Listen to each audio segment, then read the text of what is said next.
এবং বর্তমান প্রেক্ষাপটে আমাদের বক্তব্য। 5ই জুন মহামান্য হাইকোর্ট 2018 সালের পরিপত্রকে বাতিল করে যে রায় দিয়েছিলেন তার প্রতিবাদে আমাদের এই আন্দোলনের সূত্রপাত ঘটে। গত 1 জুলাই থেকে বৈষম্য বিরোধী ছাত্র আন্দোলনের অথবা স্টুডেন্ট এগ্রি ডিসক্রিমিনেশনের ব্যানারে সারা দেশে কোটা সংস্কারের দাবিতে আমরা দুর্বার আন্দোলন গড়ে তুলি। আমাদের উদ্দেশ্য ছিল কোটা সংস্কারের মাধ্যমে দুর্নীতিমুক্ত মেধাভিত্তিক একটি নিরপেক্ষ আন্দোলন গঠন করা, যা একটি সমৃদ্ধ বাংলাদেশ গড়ে তুলতে সহায়ক হবে। কিন্তু শিক্ষার্থীদের শান্তিপূর্ণ আন্দোলনে সরকারের দায়িত্বশীল ব্যক্তিরা বিতর্কিত এবং উস্কানিমূলক বক্তব্য দেয় এবং পরবর্তীতে ছাত্রলীগ এবং যুবলীগের সন্ত্রাসী কর্মকাণ্ড এবং আইন শৃঙ্খলা বাহিনীর অন্যায়ভাবে দমন পীড়ন ও হামলা মামলা চালিয়ে এক রক্তক্ষয়ী পরিস্থিতি তৈরি হয়, যেটি অনাকাঙ্ক্ষিত ছিল। বিশ্ববিদ্যালয় প্রশাসন ও আইন শৃঙ্খলা বাহিনী যখন শিক্ষার্থীদের নিরাপত্তা দিতে ব্যর্থ হয়, তখন আমরা অভিভাবক, শিক্ষক সহ school, college, private, public, national সকল ধরনের শিক্ষার্থীদের এবং সর্বস্তরের নাগরিকদের রাজপথে নেমে আসার আহ্বান জানাই আমাদের নিরাপত্তার জন্য। ছাত্র নাগরিকরা প্রতিরোধ গড়ে তোলে এবং পরবর্তীতে আমরা দেখতে পাই যে সারা দেশে ইন্টারনেট বন্ধ করে এক ধরনের ডিজিটাল ক্র্যাকডাউন পরিস্থিতি তৈরি করা হয় এবং শিক্ষার্থীদের হলগুলো থেকে বিতাড়িত করা হয়, যা সুস্পষ্ট মানবাধিকার লঙ্ঘন। পরবর্তীতে সেনাবাহিনী নামিয়ে কারফিউ জারি করা হয় এবং এই অরাজক পরিস্থিতির সুযোগে পরিকল্পিতভাবে আন্দোলনকে নস্যাৎ করার জন্য দুর্বৃত্তরা বিভিন্ন ধরনের নাশকতা করে, বিভিন্ন রাষ্ট্রীয় প্রতিষ্ঠানে আগুন লাগায় ও জানমালের ক্ষয়ক্ষতি করে। প্রতিবাদী ছাত্র নাগরিকের সাথে এই সকল সহিংস ঘটনার কোনো ধরনের সম্পর্ক নেই। এটা স্পষ্ট সরকারের দায়িত্বহীন আচরণ ও দমন পীড়ন নীতির জন্য এই অরাজক পরিস্থিতি তৈরি হয়েছে। এর দায় সম্পূর্ণ সরকার আইন শৃঙ্খলা রক্ষা ও জনজীবনের নিরাপত্তা দিতে ব্যর্থ হয়েছে। এখন সমগ্র পরিস্থিতির দায় শিক্ষার্থী ও বিভিন্ন রাজনৈতিক দলের উপর চাপিয়ে সরকার পুনরায় দায় এড়াচ্ছে। আমরা প্রথম থেকে সরকারের সাথে আলোচনার কথা বলেছি, কিন্তু সরকার ডিজিটাল ক্র্যাকডাউন করে ক্যাম্পাস থেকে শিক্ষার্থীদের বিতরণ করে রাস্তায় নিরীহ জনগণের উপর গুলি চালানো অবস্থায় আমাদের সংলাপের আহ্বান জানিয়েছিল। আমরা সেই আহ্বান প্রত্যাখ্যান করেছি। ফলস্বরূপ আমাদের আন্দোলনের 1 নং সমন্বয় মোহাম্মদ নাহিদ ইসলাম অর্থাৎ আমাকে গুম করে 24 ঘন্টা শারীরিক ও মানসিক নির্যাতন করা হয়। অন্য কিছু সমন্বয় সরকারের প্রতিনিধির কাছে তাদের বক্তব্য, কিছু দাবি পেশ করতে গেলে সেটাকে সংলাপ বলে মিডিয়ায় প্রোপাগান্ডা চালানো হয়।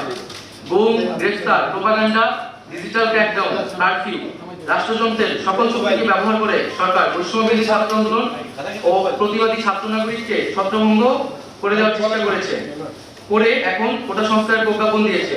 রক্ত ও লাশের উপর দাঁড়িয়ে প্রজ্ঞাপন শিক্ষার্থী ও নাগরিকদের প্রতি নির্মমতার আরেকটি ইতিহাস হয়ে থাকলো। কোটা সংস্কার ছিল একটি অরাজনৈতিক ও শিক্ষার্থীদের স্বার্থের আন্দোলন। সরকার এটিকে প্রথম থেকে রাজনৈতিকভাবে মোকাবেলা করতে চেয়েছিল।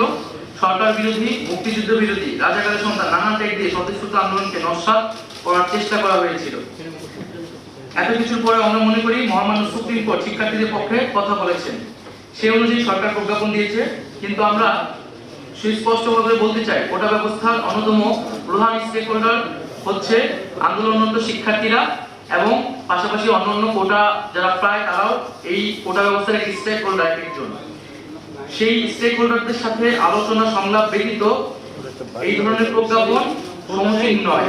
আমরা চেয়েছিলাম একটি সংলাপের মাধ্যমে সকল পক্ষের সম্মতির ভিত্তিতে একটি প্রজ্ঞাপন হবে, যাতে নতুন করে আর কখনো সমস্যা তৈরি না হয়।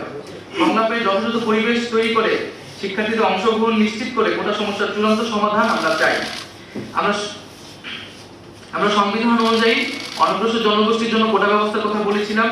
আমরা মুক্তিযোদ্ধাদের সন্তান পর্যন্ত কোটার ব্যবস্থার কথা বলেছিলাম এবং এই বিষয়গুলো আমরা দেখেছি প্রজ্ঞাপনে প্রতিফলিত হয়েছে। কিন্তু আমরা অনগ্রসর জনগোষ্ঠীর বিষয়টি আরো ক্লারিফিকেশন দরকার এবং বিভিন্ন স্টেক হোল্ডারদের সাথে নীতি নির্ধারণী পর্যায়ে সংলাপ প্রয়োজন। তবে সরকার চাইলে যে কোনো মুহূর্তে কোটা পরিবর্তন করতে পারে।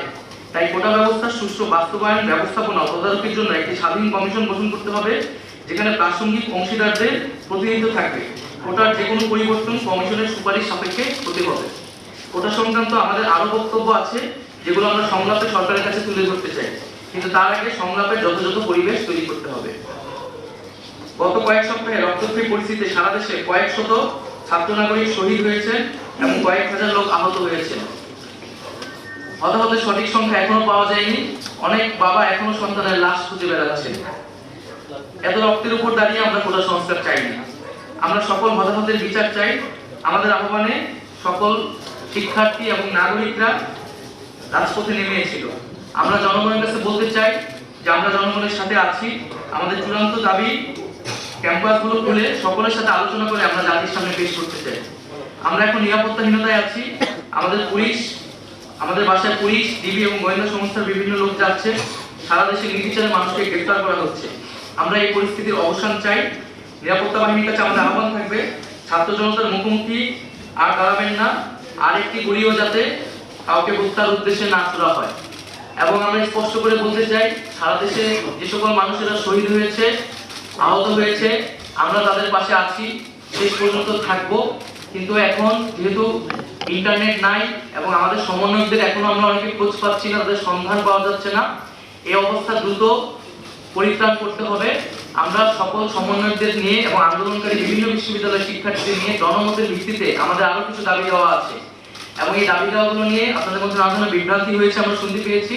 সেটা যোগাযোগহীনতার কারণে হয়েছে। আমাদের নিরাপত্তা এবং যোগাযোগ ব্যবস্থা নিশ্চিত করলে আমরা সুস্পষ্টভাবে সেই দাবিগুলা সকলের সামনে পেশ করব। তার আগে আমাদের প্রধান যে বক্তব্যটা হচ্ছে, আমাদের নিরাপত্তা দিতে হবে এবং আমাদের গুম গ্রেফতারের যে হয়রানি সেটি বন্ধ করতে হবে এবং আমাদের ক্যাম্পাস খুলে শিক্ষার পরিবেশ নিশ্চিত করতে হবে। ধন্যবাদ সবাই।